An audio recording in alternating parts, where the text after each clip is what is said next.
Good afternoon. ये जो आज हम लोग क्लास कर रहे हैं ना, ये रिकॉर्ड की जा रही है। हमें मेरी आवाज आ रही है आपको? Yes sir. Yes sir. Yes sir. Kajal, मेरी आवाज आ रही है आपको? Yes sir. Yes sir.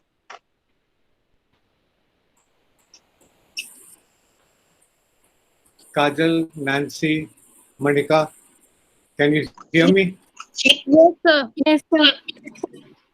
Yes sir. Yes sir. Okay, fine, good good good. तो ये ये जो क्लास है, इसको रिकॉर्ड करके यूनिवर्सिटी के यूट्यूब चैनल पे इसको अपलोड करना होगा। तो लेट्स ये इनफैक्ट पहली क्लास है जो मेरी है, जो रिकॉर्ड हो रही है। लाइक आई आपको जो मैसेज भेजा था, वी विल आपका एक बहुत इम्पोर्टेंट टॉपिक है जो हम लोग आज रिवाइज कर देंगे। That is primary health care. थोड़ा बहुत याद है आपको what we had talked about in primary health care? Okay, चल।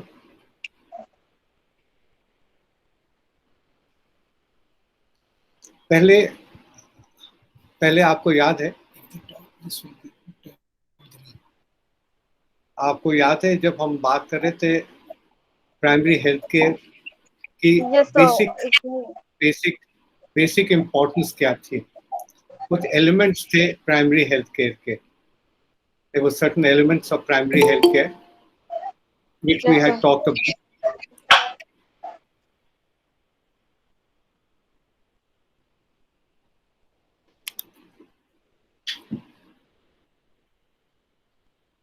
हम लोगों ने बात करी थी प्राइमरी, वो कुछ आपको याद है? उनमें से कुछ भी चीज है? जब हम प्राथमिक स्वास्थ्य केंद्र पे जाते हैं तो बेसिक फंक्शन उनका क्या होता है? क्यों किया हमने वहां पे जाके? ऐसी क्या क्या चीजें हमें उनकी देखनी होती हैं?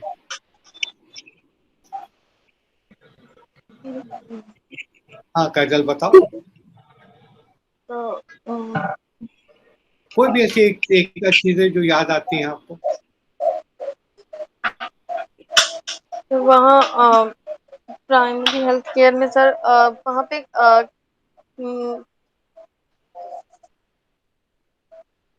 Sir how to growth disease, मतलब सबसे ज्यादा डिसीज कौन सी हो रही है चलो उसका। हम एक हाँ, चलो हम आपको फिर से बताते हैं।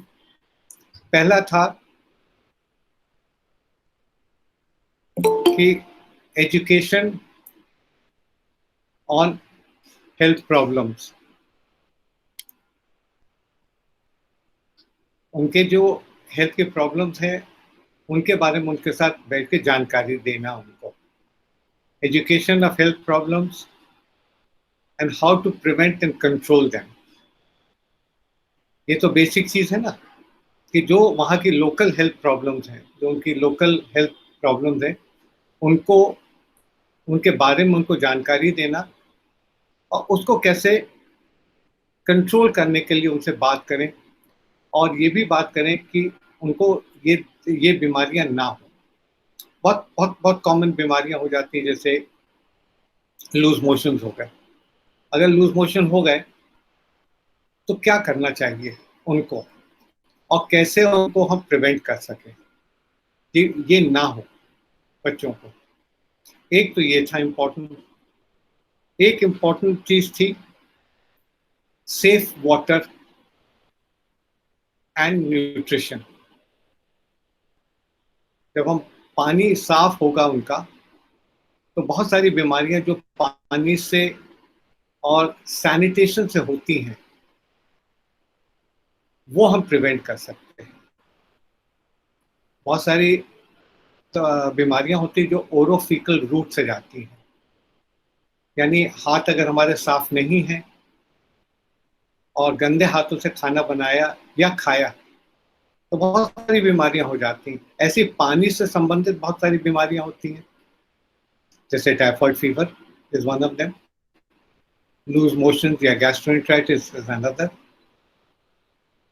तो ये जितनी भी बीमारियां हैं जो पानी से संबंधित हैं, अगर गंदा पानी है, साफ पानी नहीं है, they can cause diseases. The second is development of effective food supply and proper nutrition. तीसरा जो बहुत इंपॉर्टेंट था, सॉरी, हम चले गए थे safe water supply and basic sanitation पे। तीसरा वाज न्यूट्रिशन। कोई भी ग्रोइंग अप पर्सन के लिए, कोई भी जो बच्चा ग्रो अप कर रहा है, अगर उसको सही मात्रा में और सही तरीके का भोजन नहीं मिलेगा तो उसकी ग्रोथ नहीं होगी।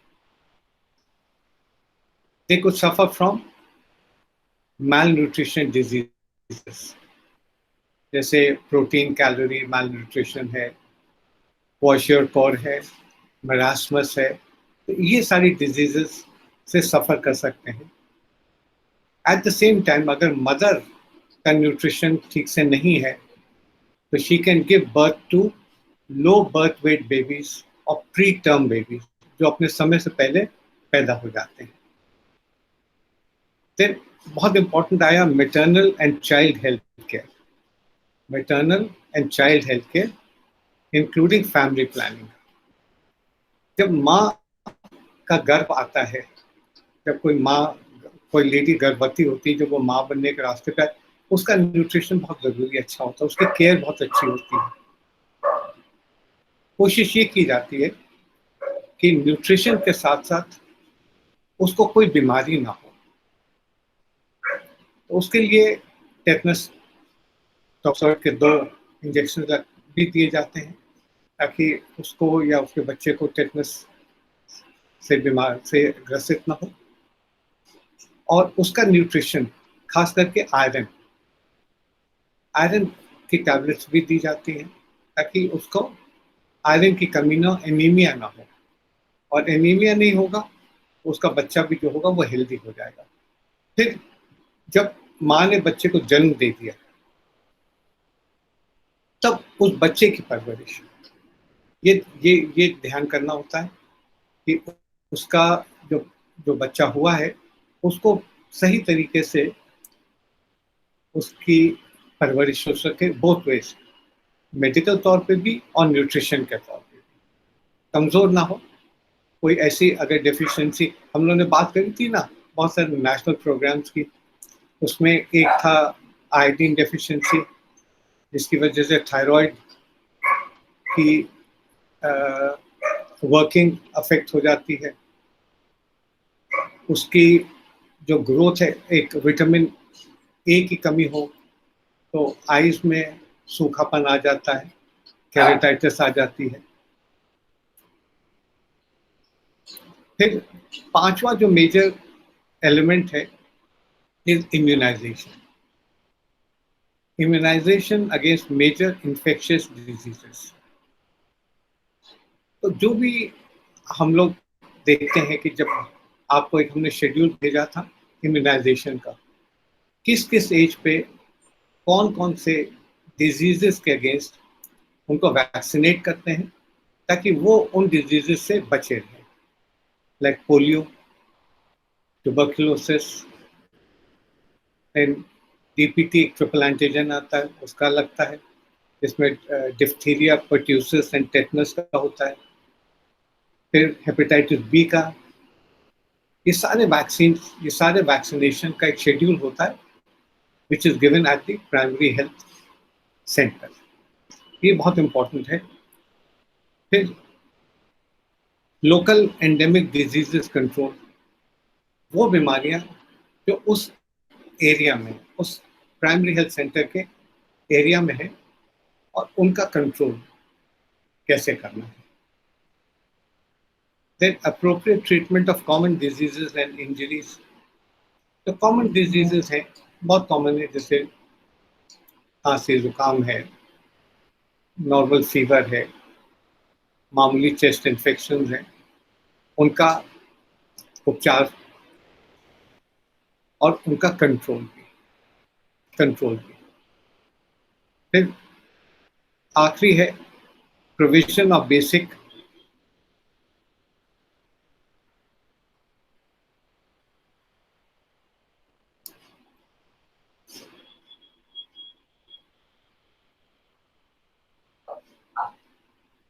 जो बेसिक दवाइयाँ हैं, जो बहुत बेसिक मेडिसिन हैं, वो वहाँ पे उस सेंटर पे हमेशा होनी चाहिए। तो ये आठ एलिमेंट्स हैं, what we call elements of primary health care.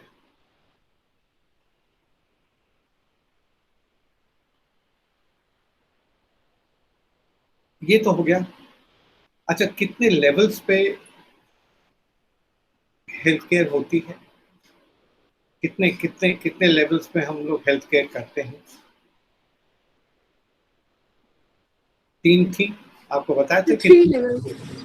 3 होती है, कहीं पे 4 भी होती है। Yes. मनिका, आप बता सकती कौन कौन से लेवल्स पे होती है health care? Yes, sir. So the first one is primary health care. हाँ, The second one is secondary health care. Very true. Third is the tertiary. So tertiary में हमारे specialized and super specialized hospitals आते हैं. Secondary में हमारे district hospitals आते हैं. And primary health care में हमारे PHCs आते हैं. नहीं, एक बीच में और आता है, एक और लेवल आता है जो सेकेंडरी में आता है, that is community health centre, CHC, जिसको सामुदायिक स्वास्थ्य Yes. केंद्र कहते हैं, Yes, yes. है ना? और एक और है कहीं कहीं पे जहाँ पे बहुत सुपर स्पेशलाइजेशन होता है, जिसको हम लोग क्वार्टरनरी कहते हैं, Yes, sir. which is of course a part, it is the it's an upgrade of tertiary care, जो बिल्कुल सुपर स्पेशलिटी हॉस्पिटल होते हैं ना, जैसे यहाँ पे मेडिकल कॉलेज है, मेडिकल कॉलेज के बाद there is a heart centre है, Yes, sir. तो दैट, या न्यूरोलॉजी का अलग सा सेंटर है, that could give tertiary as well as quaternary health care. Yes, sir. ठीक, तो अब हम लोग आते हैं कि what are the principles of primary health care. Basic principles क्या क्या होते हैं जिनसे हम बात करते हैं कि व्हाट आर द, इसमें बेसिकली देयर आर 5 प्रिंसिपल्स, आपको याद होगा। तो पहला प्रिंसिपल था एक्सेसिबिलिटी। एक्सेसिबिलिटी का मतलब होता है कि सब लोग irrespective of age, race, gender, economic status, सब लोग should be able to use the healthcare facilities. तभी आएगा what we call as universally available healthcare, और इसमें कोई भी जियोग्राफिक बाउंड्रीज नहीं होनी चाहिए। कोई भी कहीं का हो, यदि उस एरिया में है या उस प्राइमरी हेल्थ सेंटर के एरिया में है, कहीं का भी, should be able to use that healthcare facility जो अवेलेबल है वहाँ पे। और सेकंड, एक और बहुत important is public participation. Public participation में क्या होता है कि जो लोकल पॉपुलेशन होती है उनको एनकरेज किया जाता है कि आप जो भी स्वास्थ्य संबंधित प्रोग्राम चल रहे हैं उनका हिस्सा बने, so they will now become the stakeholders. एक टर्म और भी यूज करते हैं, स्टेक होल्डर मतलब कौन कौन उससे संबंध रखता है। तो एक और आ जाता है, दैट इज पब्लिक पार्टिसिपेशन, जहां पे हम कम्युनिटी को एनकरेज करते हैं और उसके ऊपर उनसे कहा था, उनको फ्री कर, उनसे राय ली जाती है कि आप क्या डिजीजेस कौन सी हैं, आपकी हेल्थ संबंधित जरूरतें क्या हैं, और उसका फिर हम लोग कुछ निष्कारण निकालें, कुछ तरीका निकालें how to sort out their problem. ऐसा ना करें कि बहुत सारे प्रोग्राम्स हम उनके ऊपर उनके उनके उनसे कहें आप फॉलो करिए, मगर वो पर्टिकुलर डिजीजेस वहाँ एग्जिस्ट ही ना करती हैं। अगर वो प्रेवलेंट नहीं है तो क्यों? तो हम उनसे बात करते हैं, उनका जो पब्लिक पार्टिसिपेशन होता है, then we talk to them कि आप ये बताओ कि आपके एरिया में, आपके क्षेत्रफल में, आपके गांव में या आपके पंचायत में, आपके ब्लॉक में कौन सी ऐसी बीमारियां जो ज़्यादा होती हैं। तो जब वो ये बताएंगे कि भाई ये बीमारियां होती, तो उसके हिसाब से उनकी हेल्थ नीड्स हो जाएंगी, और हम अब उनके जो हेल्थ नीड्स है ना, उनको केटर करेंगे, कोशिश करेंगे अपने रिसोर्सेज के माध्यम से कि उनकी नीड्स को हम फुलफिल करें और मीट करें, ताकि वो जो लोकली एंडेमिक डिजीजेस हैं उनको we can take care of them. तीसरा एक और बहुत इम्पोर्टेंट प्रिंसिपल है, दैट इज हेल्थ प्रमोशन। स्वास्थ्य संबंधित जितनी भी इंफॉर्मेशन है, जितनी भी जानकारी है, वो उनको देनी है। अब वो देने का तरीका होता है बेसिकली थ्रू हेल्थ एजुकेशन। हम हर लेवल पे, अपने पर्सनल लेवल से लेकर ऊंचे से ऊंचे लेवल पे, अगर हेल्थ का प्रमोशन करना है तो it is always through health education. हम अपने लोगों को एजुकेट करते हैं एजुकेशन के माध्यम से कि अगर कोई पर्टिकुलर डिजीज है तो उसको कैसे प्रिवेंट करें, अगर हो जाए तो उसका उपचार कैसे करें, और कोशिश करें कि उसका उन्मूलन कैसे किया जाए, उसको एराडिकेट कैसे किया जाए। तो third principal is of health promotion, which involves health education on subjects such as maternal and child health care, immunization, nutrition, sanitation, and control of endemic diseases. Again, ये एक बेसिक एलिमेंट है primary health care का, which we are using. Fourth principle है जहाँ पे हम जो ज़रूरत की टेक्नोलॉजी है उसको अप्लाई करते हैं। we apply the appropriate technology, और टेक्नोलॉजी जब भी हम यूज़ करते हैं ऐसी होनी चाहिए जो सबको आसानी से समझ आ सके। टेक्नोलॉजी ऐसी कभी नहीं होनी चाहिए जो डरा दे किसी को। सिंपल फॉर्म में उस टेक्नोलॉजी को यूज़ करें, सब लोग समझ लें, तो फिर वो एक्सेप्टेबल हो जाती है, फिर वो सब लोग एक्सेप्ट कर लेते हैं कि हाँ this has to be done. और वो कॉस्ट इफेक्टिव होनी चाहिए, बहुत महंगी नहीं होनी चाहिए। The fourth principle, appropriate technology, emphasizes those technologies that are scientifically sound, cost effective,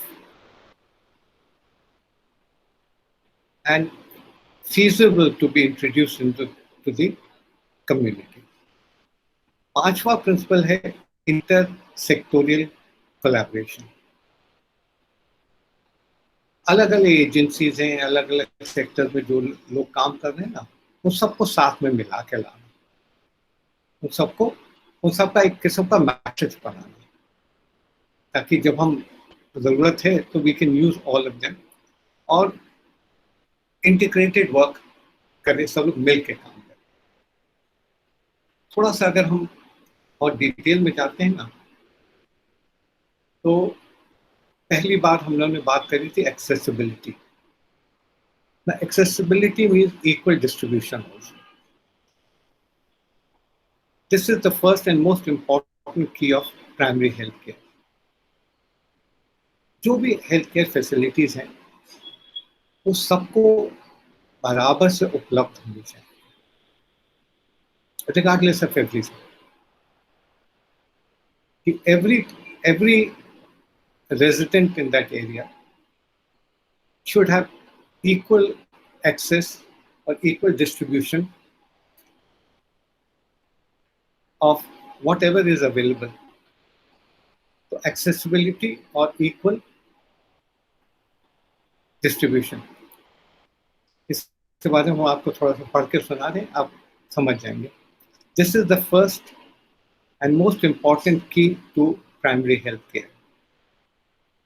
Healthcare services must be equally shared by all the people of the community. By all the people of the community, irrespective of their race, creed or economic status. कभी कभी सुनने में आता है कि वो पहुंच वाला था, उसको ये फैसिलिटी मिल गई, मैं गरीब था, मैं पहुंच वाला नहीं था, इसलिए मुझे वो फैसिलिटी उपलब्ध नहीं हुई. ऐसा नहीं होना चाहिए. जब हम एक्सेसिबिलिटी की बात करते हैं, then we talk about equal distribution of whatever is available. This concept helps to shift the accessibility of healthcare from the cities to the rural area, where the most needy and vulnerable group of the people of the population lives. भाई गांव में जाहिर सी बात है, वो जो infrastructure होता है वो शहर के मुकाबले में बहुत अलग होता है. शहर का infrastructure may be stronger than in the rural areas. तो वो शायद ज़्यादा vulnerable हो जाते हैं to certain types of health needs. दूसरा था community participation. This includes meaningful involvement of the community in planning, implementing and maintaining their health services.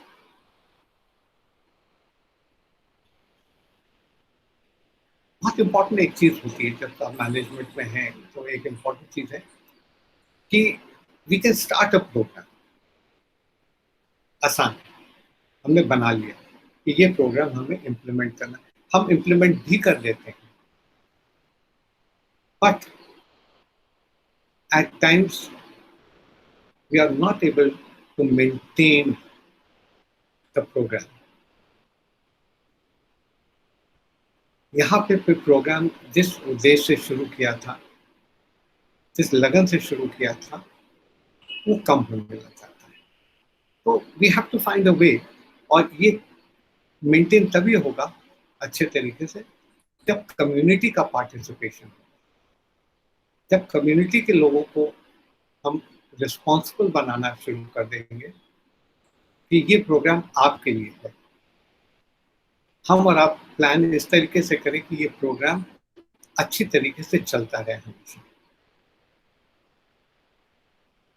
This includes meaningful involvement of the community in planning, implementing and maintaining these health services.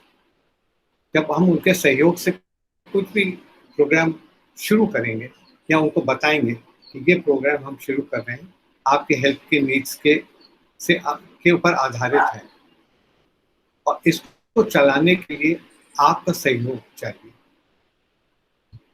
और अगर आपका सहयोग नहीं मिला तो संभवतः ये programme आगे जिस उद्देश्य से चलाया गया है, शायद ये उद्देश्य पूरा ना हो.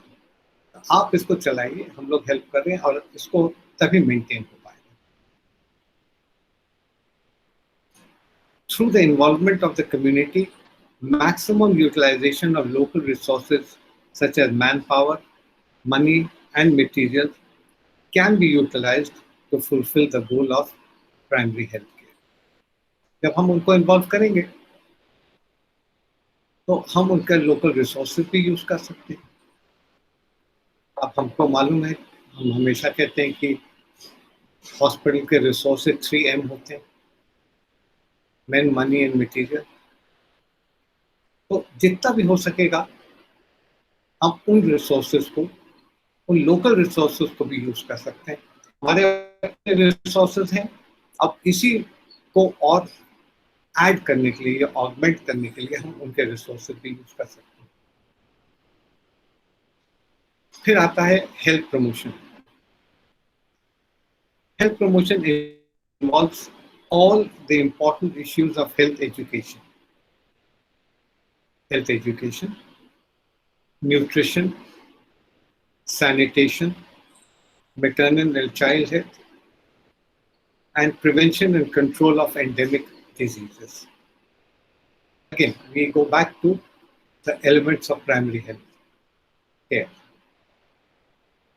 आप बार बार देख रहे होंगे कि हम लोग वापस उन्हीं ये जो प्रिंसिपल्स हैं वो भी आधारित हैं उन्हीं 8 एलिमेंट्स के ऊपर. Through health promotion, individuals and families build an understanding of the determinants of health and develop skills to improve and maintain their health and well-being.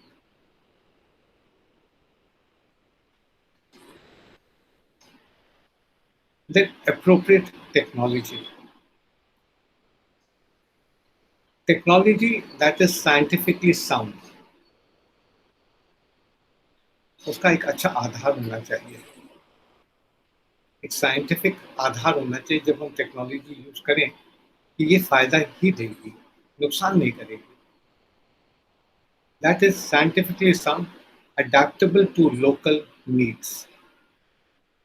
उसका आधार है वो वहाँ के ज़रूरतें हैं उसके ऊपर आधारित है.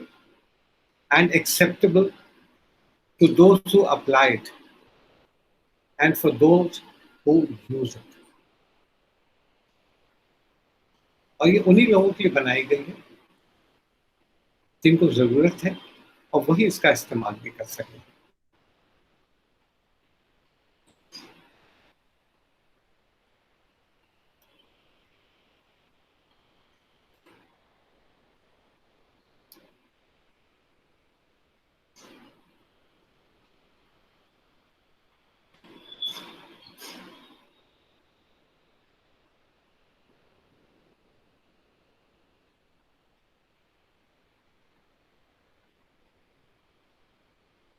और आखिरी वाला जो प्रिंसिपल है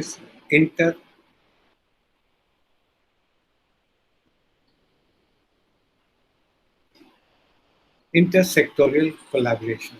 ये 5वां प्रिंसिपल. अब इसमें कोई भी चीज अकेले में नहीं होती, आइसोलेशन में नहीं. ये हर चीज जो भी हम लोग करते हैं या जो भी प्रोग्राम लॉन्च होगा हो सकता और भी डिपार्टमेंट्स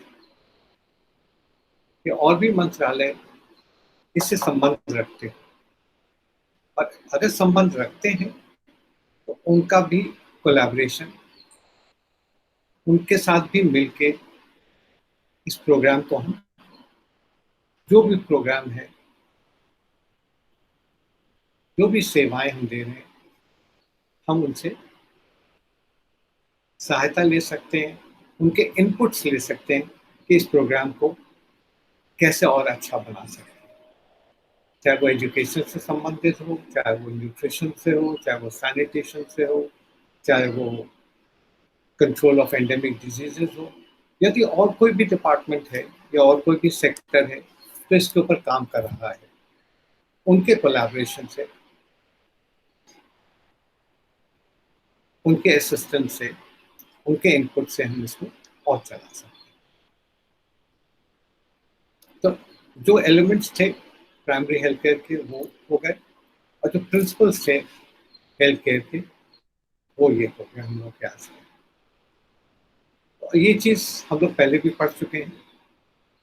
आप इसको बहुत ध्यान से पढ़िएगा क्योंकि इसके ऊपर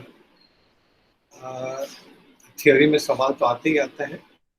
इसके ऊपर वाइवा से संबंधित बहुत सवाल आते हैं. वाइवा से संबंधित बहुत सवाल आते हैं. अब एक और चीज़ आते हैं जब हम लोग प्राइमरी हेल्थ केयर के सेंटर की बात करें, केयर की बात करें तो गांव में, रूरल एरियाज में प्राथमिक स्वास्थ्य केंद्र होते हैं. पहले तो रूरल एरिया में होते हैं, अब तो अर्बन एरियाज में भी, शहरों में भी अर्बन हेल्थ सेंटर बन गए हैं. कानपुर इटसेल्फ में शायद 51 urban health 51 urban health centre है और जो रूरल एरिया में वो तो है। एक प्राथमिक स्वास्थ्य केंद्र कितनी पॉपुलेशन के लिए पे बनता है? एक प्राथमिक स्वास्थ्य केंद्र कितनी पॉपुलेशन के लिए बनाया जाता है? कितनी पॉपुलेशन पे एक प्राथमिक स्वास्थ्य केंद्र बनाया जाता है? आप में से किसको याद है? आप में से किसी को याद है कि कितनी पॉपुलेशन के ऊपर एक प्राथमिक स्वास्थ्य केंद्र स्थापित किया जाता है?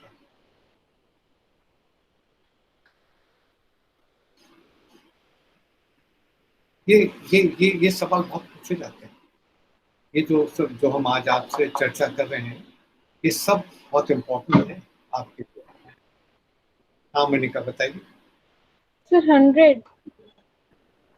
जी सर 100। 100। आपने 100 कहा ना, 100। Yes sir. ओके, देखो याद रखना भाई, ये बहुत इम्पोर्टेंट है और आप लोगों को ये हर हाल में आना चाहिए। आपको लिखाया भी था and we talk about it also. एक स्वास्थ्य केंद्र हिली एरिया में या डिफिकल्ट टेरेन में 20,000 पॉपुलेशन के लिए बनाया जाता है। 20,000 लोगों के पॉपुलेशन पे बनाया जाता है। और प्लेन्स में ये 30,000 पॉपुलेशन के लिए बनाया जाता है। 30,000 पॉपुलेशन के लिए बनाया जाता है। याद रखिएगा, 20,000 हिल और डिफिकल्ट टेरेन, जहाँ पे भूमि उबड़ खाबड़ है, रास्ता दुर्गम है, पहाड़ है, वहाँ पे 20,000 लोगों के लिए ये बनाया जाता है। और प्लेन्स हैं, जैसे हमारा एक रूरल पीएचसी यहाँ पे है, तो इट विल बी ये 30,000 पॉपुलेशन के कैटर करते। हर प्राइमरी स्वास्थ्य केंद्र, प्राथमिक स्वास्थ्य केंद्र के साथ यूजुअली 3 सब सेंटर्स अटैच्ड होते हैं। 3 सब सेंटर्स यूजुअल। तो कितनी पॉपुलेशन के लिए एक सब सेंटर होता है? So 5,000. 5,000। तो 5 into 3 तो 15 हुए। Is it for 5,000 or 10,000? Yes, sir. It is for 10,000 population के लिए एक प्राथमिक स्वास्थ्य केंद्र, एक सब सेंटर बनता है। इनफैक्ट जो मेरी पहली पोस्टिंग थी पीएमएस में, जो मैंने ज्वाइन किया था, was at a sub centre. प्राथमिक स्वास्थ्य केंद्र के एक सब सेंटर में ही मेरी पहली पोस्टिंग थी। इसके बाद आता है सामुदायिक स्वास्थ्य केंद्र, जिसको कम्युनिटी हेल्थ सेंटर या सीएचसी कहते हैं। ये कितनी पॉपुलेशन के लिए बनता है? 7 कितनी lakh. पॉपुलेशन है? Sir, lakh. हाँ बोलो, डरिए मत।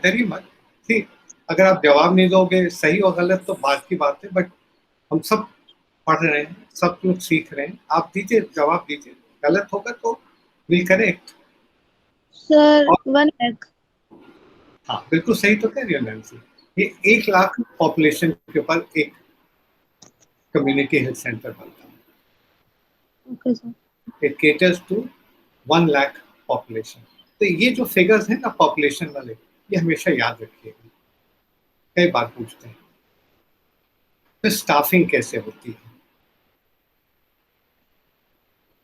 कैसे स्टाफ रखते हैं लोग प्राथमिक स्वास्थ्य केंद्र के ऊपर, सामुदायिक स्वास्थ्य केंद्र के ऊपर, सब सेंटर के ऊपर।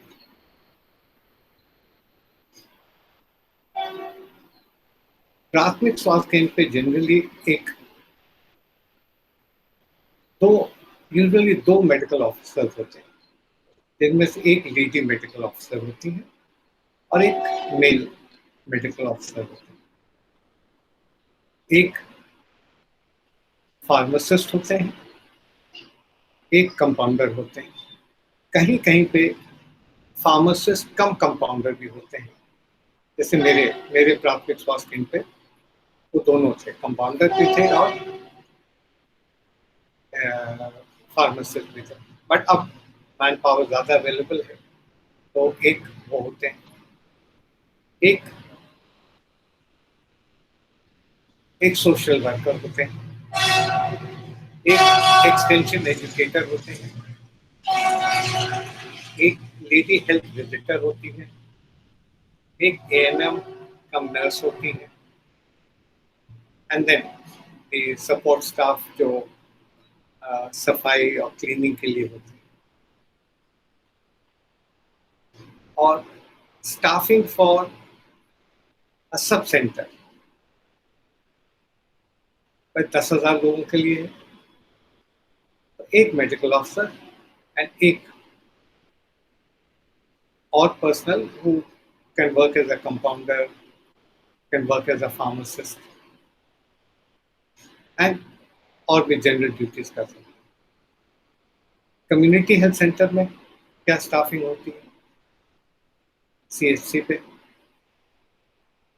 ना, सीएचसी याद रखिएगा, it is a secondary level की होती है। तो यहाँ पे कुछ स्पेशलिस्ट होते हैं, जैसे यूजुअली एक मेडिकल स्पेशलिस्ट या फिजिशियन होंगे, एक सर्जन होंगे, एक स्पेशलाइज्ड लेडी डॉक्टर या ऑब्स्टेट्रिशियन एंड गायनेकोलॉजिस्ट होंगे, एक पीडियाट्रिशियन होगा, क्योंकि यहाँ पे डिलीवरीज होंगी, पीडियाट्रिशियन तो होंगे, सर्जरी होगी, डिलीवरीज होंगी, तो एक एनेस्थेटिस्ट जरूर होगा, एक एनेस्थेटिस्ट, इतने तो होते ही होते हैं, इतने specialist, and then general duty medical officer and a lady medical officer, and बाकी staff like pharmacist, compounder, और बाकी जितना भी स्टाफ होता है, इतना स्पेशलाइज्ड स्टाफ होता है, because this is now a secondary level of prevention. तो इतना आप याद रखिएगा, ये इम्पोर्टेंट है, ये सारे वाइवा में ओवर द ईयर्स पूछे जाते हैं, और यूजुअली जो आपके एग्जामिनर्स आते भी हैं, क्योंकि from social and preventive medicine से, क्योंकि इसमें पब्लिक हेल्थ बहुत सारी है, they would talk about it. इसको फिर आप आराम से ध्यान करिए, ध्यान से पढ़िएगा फिर से, जो आपको नोट्स दिए गए थे, जो आज आपसे डिस्कशन किया है, और कुछ सवाल आप अपने आप बना लीजिए कि जितना हम लोग डिस्कस की कि क्या क्या पॉसिबली पूछा जा सकता है। ठीक है श्योर सर, ओके सर। हाँ, और दूसरी चीज आपके साथ अब हम नेक्स्ट थर्सडे फिर मिलेंगे, same time, next Thursday same time. Hopefully उस वक्त ये इंटरनेट आउटेज ना हो जैसे आज हो गई, and we lost nearly 40 minutes of our discussion today. ठीक है, तो we can close our discussion for today. और in the meantime, please, कुछ चीज़ों का मैं आपको फिर से याद दिलाऊंगा।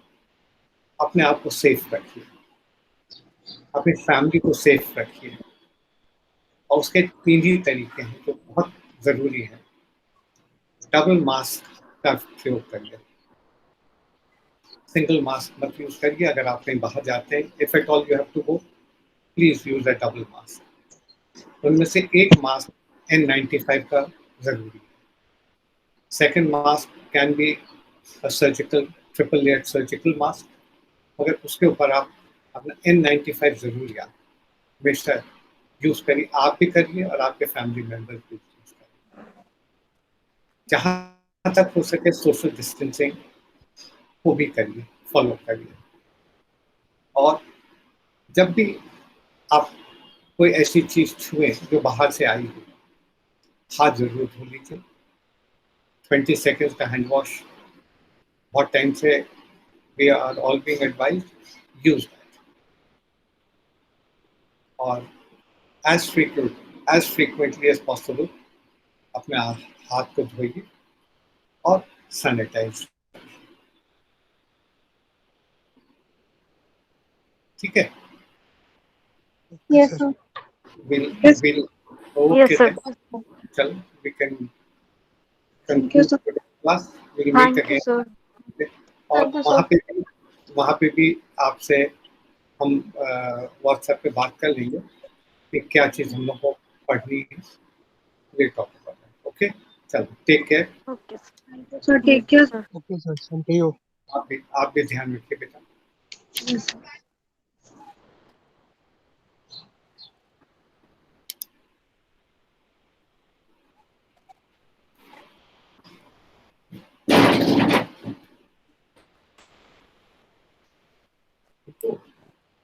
Yeah.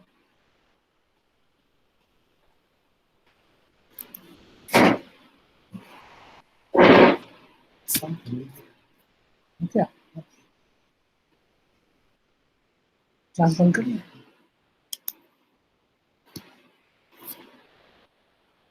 एक